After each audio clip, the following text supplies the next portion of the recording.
Hello students, let's read the question. So the question is having assertion and reason.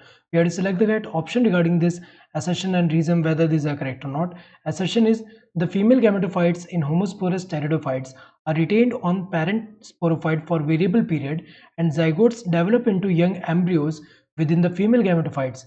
ये गलत दिया हुआ है क्योंकि ऐसा जो है ये होमोस्पोरस टेरिडोफाइट में नहीं देखने को मिलता है। ऐसा किसमें देखने को मिलता है? जो हेट्रोस्पोरस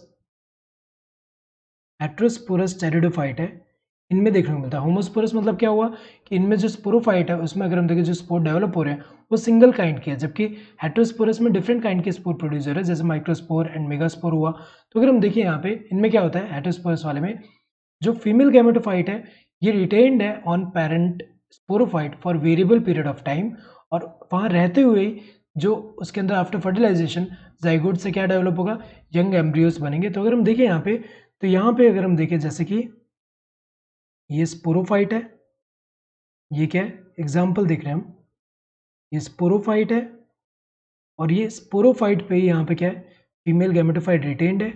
ये क्या है, फीमेल गैमेटोफाइट, यहाँ पे फीमेल गैमेटोफाइट रिटेन्ड है।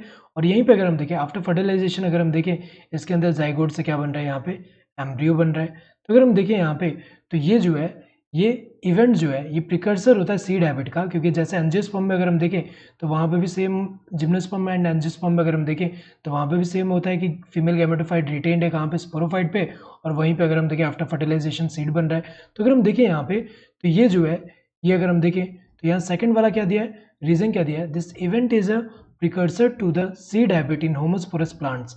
ये गलत है क्योंकि अगर हम देखें ये इवेंट प्रिकर्सर तो है सीड हैबिट का, लेकिन होमोस्पोरस प्लांट्स में नहीं, ये हेटरोस्पोरस प्लांट में ऐसा देखने को मिल रहा है। So both assertion and reason are true and reason is the correct expression of the assertion. ये जो है गलत दिया हुआ है क्योंकि दोनों फॉल्स है।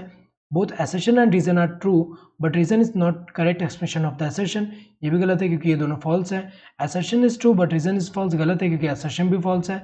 both assertion and reason are false, ये सही दिया है, दोनों के दोनों false है। correct answer would be this fourth one। hope you understood the question, thank you and all the best।